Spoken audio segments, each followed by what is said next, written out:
دی debate میں خوش آمدید۔ آج ہمارے سامنے 2026 کو ایک غیر معمولی سال بنانے کا ایک لائحہ عمل موجود ہے۔ یہ مواد ذاتی ترقی اور کامیابی کے لیے ایک مکمل نقشہ پیش کرتا ہے، لیکن اسے پڑھتے ہوئے ایک بنیادی سوال ذہن میں آتا ہے، ایک کشمکش جو اس کی روح میں ہے۔ کامیابی کا اصل محرک کیا ہے؟ کیا یہ سب کچھ ہمارے اندر کی جنگ ہے، ہماری خود ارادی، ہمارا ذہنی نظم و ضبط، یا پھر کامیابی کا انحصار بیرونی دنیا پر ہے، ہمارے دوست، ہمارا ماحول اور وہ علم جو ہم حاصل کرتے ہیں؟ دیکھیں، میں اس نقطہ نظر کی وکالت کروں گی کہ اس مواد کا اصل پیغام یہ ہے کہ حقیقی تبدیلی اندر سے آتی ہے اور کامیابی بنیادی طور پر ایک داخلی خود سازی کا عمل ہے۔ اور میں یہ دلیل دوں گا کہ اگرچہ اندرونی عزم وہ ضروری ہے، لیکن یہ مواد بار بار اس حقیقت کی طرف اشارہ کرتا ہے کہ ہم اکیلے کامیاب نہیں ہو سکتے۔ یہ واضح کرتا ہے کہ ہماری ترقی کا انحصار بالآخر بیرونی عوامل پر ہے، یعنی ہم کن لوگوں کے ساتھ اٹھتے بیٹھتے ہیں، کیا علم حاصل کرتے ہیں، اور بدلتی ہوئی دنیا کے ساتھ خود کو کیسے ہم آہنگ کرتے ہیں۔ تو آئیے شروع کرتے ہیں۔ میرے خیال میں اس پورے منصوبے کا نچوڑ آپ کہہ لیں ایک ہی جملے میں ہے: باتیں بند، کام شروع۔ یہ براہ راست فرد کے ذاتی اقدام اور عزم کو پکارتا ہے۔ یہ کسی بیرونی مدد کا انتظار کرنے کے بجائے خود پہل کرنے کی دعوت ہے۔ مواد میں ایک بہت طاقتور بات کہی گئی ہے کہ نیتیں اگر چٹان ہوں تو وجود خود بخود حرکت کرتا ہے۔ یہاں سارا زور نیت یعنی اندرونی ارادے کی مضبوطی پر ہے، اور پھر اس میں دماغی سائنس کا جو حصہ ہے وہ تو میرے موقف کو مزید تقویت دیتا ہے۔ وہ کہتا ہے کہ ہمارے خیالات ہمارے احساسات کو جنم دیتے ہیں، احساسات ہمارے اعمال بن جاتے ہیں، اور ہمارے اعمال ہی ہماری شخصیت کی تعمیر کرتے ہیں۔ یہ تو ایک مکمل داخلی زنجیر ہے، سوچ سے شخصیت تک کا سفر جو ہمارے اپنے ذہن کے اندر طے ہوتا ہے۔ اسی طرح ثابت قدمی کی بات ہے، یعنی وہ صلاحیت کہ جب کوئی کام مشکل یا بورنگ ہو جائے تو اسے چھوڑنے کے بجائے اس سے چمٹے رہنا۔ یہ خالصتاً اندرونی طاقت کا مظاہرہ ہے۔ آپ کی باتیں اپنی جگہ درست ہیں، لیکن مجھے لگتا ہے کہ آپ تصویر کا صرف ایک رخ دیکھ رہے ہیں۔ میں جب اس مواد کو پڑھتا ہوں تو مجھے نظر آتا ہے کہ یہ بار بار ہمیں اپنی ذات سے باہر دیکھنے پر مجبور کرتا ہے۔ مثال کے طور پر، اس میں دوستوں کے حوالے سے جو زبان استعمال کی گئی ہے وہ بہت سخت ہے۔ صرف یہ نہیں کہا کہ اچھے دوست بناؤ، بلکہ کہا گیا ہے کہ 2025 کے دوستوں کو ریویو کرنا ہے، یعنی باقاعدہ جانچ پڑتال کرنی ہے کہ کون آپ کے ساتھ آگے جائے گا اور کون نہیں۔ کیوں؟ کیونکہ مواد کہتا ہے کہ بری صحبت میں رہ کر انسان کا دماغ سکڑ جاتا ہے۔ یہ ایک بہت بڑی بات ہے۔ یہ ظاہر کرتا ہے کہ ماحول آپ کی سوچ پر غالب آ سکتا ہے۔ پھر یہ مشورہ دیا گیا ہے کہ ایسے دوست بناؤ جو سورج کی طرح ہوں اور آپ کو ترقی پر زبردستی مجبور کریں۔ یہ لفظ زبردستی بہت اہم ہے۔ یہ تسلیم کرتا ہے کہ کبھی کبھی ہماری اندرونی قوت ارادی کم پڑ جاتی ہے اور ہمیں آگے بڑھنے کے لیے ایک بیرونی دھکے کی ضرورت ہوتی ہے۔ اور صرف دوستی نہیں، سال میں 6 کتابیں پڑھنے کی ہدایت بھی تو باہر سے علم حاصل کرنے کا ہی ایک طریقہ ہے۔ آپ نے تبدیلی کے بیرونی ذرائع کی بات کی، لیکن میرا سوال وہی ہے، تبدیلی کا نقطہ آغاز کیا ہے؟ کیا ایک کتاب خود بخود آپ کو بدل سکتی ہے؟ نہیں، تبدیلی تب شروع ہوتی ہے جب آپ کا دماغ اسے قبول کرتا ہے۔ مواد کہتا ہے کہ ہمارا دماغ ایک سپر کمپیوٹر کی طرح ہے، اور ہماری سوچ اور خود کلامی وہ ڈیٹا یا وہ پروگرامنگ ہے جس پر یہ چلتا ہے۔ اگر آپ اس بنیادی پروگرامنگ کو ہی بدل دیں، مطلب اپنے اندرونی ڈیٹا کو تبدیل کر لیں، تو آپ کی شخصیت، آپ کے اعمال سب خود بخود بدل جائیں گے۔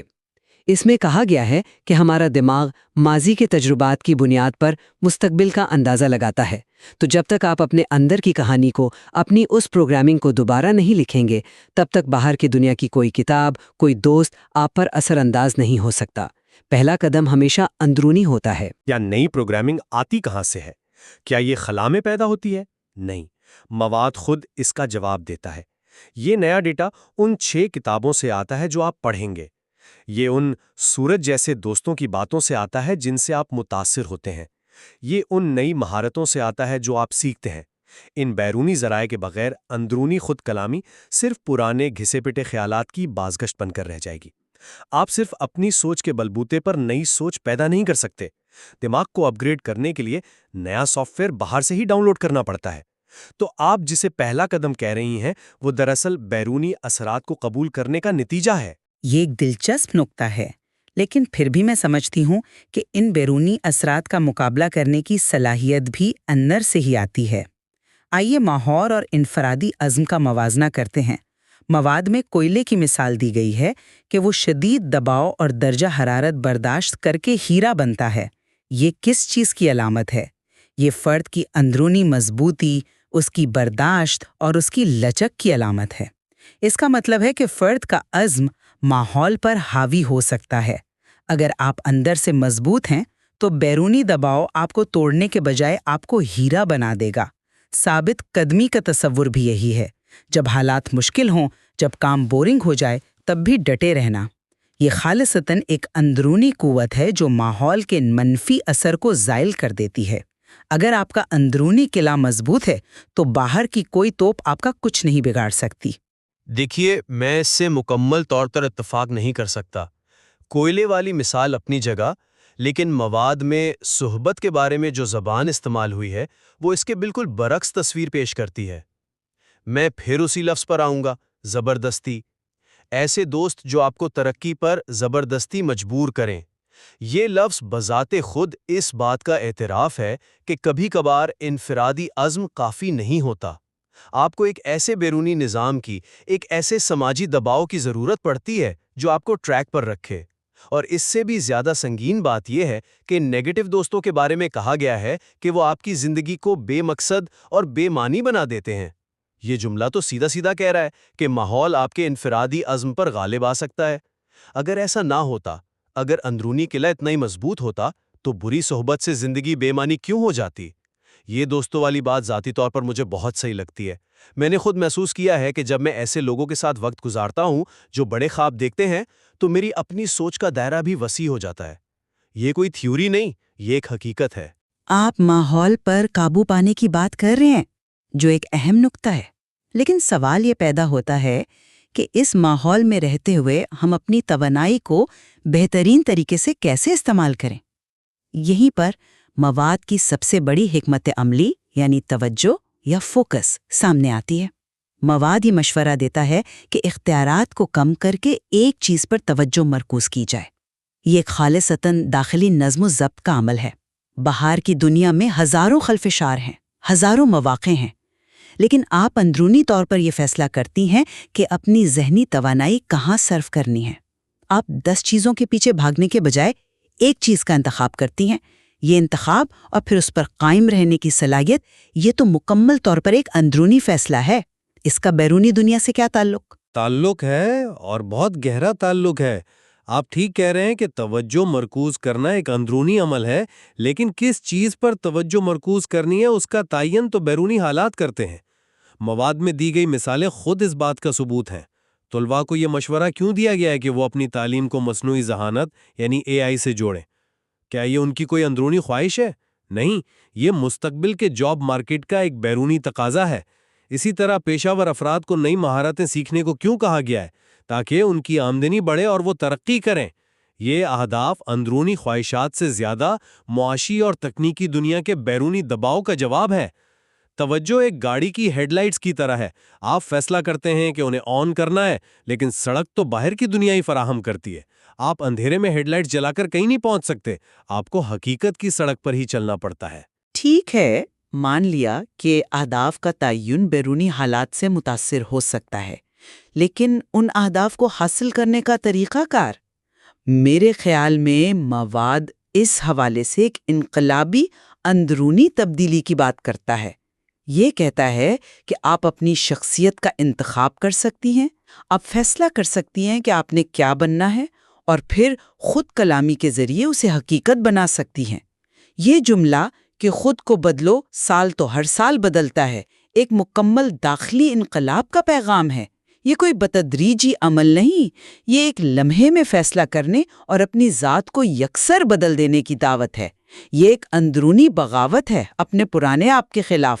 میں آپ کی بات سمجھتا ہوں، لیکن مواد اس کے ساتھ ساتھ بتدریج ترقی پر بھی اتنا ہی زور دیتا ہے۔ یہ دونوں پہلوؤں کو تسلیم کرتا ہے۔ ایک طرف انقلابی سوچ ہے تو دوسری طرف عملی اقدامات ہیں۔ 0 سے 10، 10 سے 20 کی مثال کس چیز کی طرف اشارہ کرتی ہے؟ یہ ایک سست، مستقل اور بتدریج عمل ہے۔ یہ نصیحت کے فوری نتائج کی توقع نہ کریں، یہ بھی اسی طرف اشارہ ہے۔ اور پھر یہ بھی تو کہا گیا ہے کہ بڑے سال کو چھوٹے حصوں جیسے ہفتوں اور مہینوں میں تقسیم کیا جائے۔ یہ کیا ہے؟ یہ ایک منظم اور بتدریج طریقہ ہے جو بیرونی منصوبہ بندی پر منحصر ہے۔ یہ کوئی فوری جذباتی انقلاب نہیں، بلکہ ایک سوچا سمجھا طویل مدتی منصوبہ ہے جس میں مستقل مزاجی کی ضرورت ہوتی ہے۔ تو یہ صرف اندرونی بغاوت نہیں، بلکہ ایک منظم خارجی حکمت عملی بھی ہے۔ ہماری گفتگو کے اختتام پر میں اب بھی اپنے موقف پر قائم ہوں۔ خلاصہ یہ ہے کہ اگرچہ بیرونی عوامل کا ذکر موجود ہے اور وہ اہم بھی ہیں، لیکن اس مواد کی اصل طاقت اور اس کا مرکزی پیغام داخلی تبدیلی پر زور دینے میں ہے۔ جب کوئی فرد اپنی سوچ، اپنے نظم و ضبط اور اپنی توجہ پر عبور حاصل کر لیتا ہے تو وہ کسی بھی بیرونی چیلنج کا مقابلہ کرنے کے لیے تیار ہو جاتا ہے۔ آپ کا ماحول، آپ کے دوست اور تکنیکی تبدیلیاں یہ سب ثانوی حیثیت اختیار کر جاتے ہیں اگر آپ کا اندرونی قلعہ مضبوط ہو۔ اصل انقلاب اندر سے ہی شروع ہوتا ہے۔ اور میرا موقف یہ ہے کہ یہ مواد ایک زیادہ متوازن اور پیچیدہ تصویر پیش کرتا ہے۔ یہ کہتا ہے کہ داخلی ترقی کا انحصار بیرونی دنیا کو سمجھنے اور اسے اپنے حق میں منظم کرنے پر ہے۔ آپ کا اندرونی قلعہ کتنا ہی مضبوط کیوں نہ ہو، اگر آپ زہریلے ماحول میں گھرے ہیں، بری صحبت میں ہیں اور بیرونی دنیا کی ٹیکنیکی تبدیلیوں سے بے خبر ہیں، تو صرف قوت ارادی آپ کو زیادہ دور نہیں لے جا سکتی۔ حقیقی کامیابی اندرونی کوشش اور بیرونی دنیا کے ساتھ دانشمندانہ تعامل کا امتزاج ہے، اور یہ مواد دونوں کی اہمیت کو برابر تسلیم کرتا ہے۔ شاید ہم دونوں اپنی اپنی جگہ درست ہیں۔ اس گفتگو سے ایک بات تو واضح ہوتی ہے کہ یہ مواد کسی ایک پہلو کو دوسرے پر مکمل برتری نہیں دیتا۔ یہ ظاہر کرتا ہے کہ ذاتی کامیابی ایک پیچیدہ عمل ہے جس میں داخلی عزم اور بیرونی ماحول دونوں ایک دوسرے پر گہرا اثر ڈالتے ہیں۔ لیکن شاید اصل نقطہ یہ نہیں کہ کامیابی اندرونی ہے یا بیرونی۔ بالکل، شاید اصل نقطہ یہ ہے کہ یہ دونوں ایک دوسرے سے جڑے ہوئے ہیں۔ شاید اندرونی عزم ہمیں صحیح بیرونی عوامل جیسے اچھے دوست اور علم کی کتابیں کا انتخاب کرنے کی صلاحیت دیتا ہے، اور پھر یہی بیرونی عوامل ہمارے اندرونی عزم کو مزید مضبوط کرتے ہیں اور اسے نئی توانائی بخشتے ہیں۔ یہ ایک دوسرے کو تقویت دینے والا ایک مسلسل چکر ہے۔ آپ اندرونی طور پر مضبوط ہوتے ہیں تو بہتر ماحول کا انتخاب کرتے ہیں، اور بہتر ماحول آپ کو اندرونی طور پر مزید مضبوط بناتا ہے۔ شاید کامیابی اسی چکر کو سمجھنے اور اسے اپنے حق میں چلانے کا نام ہے۔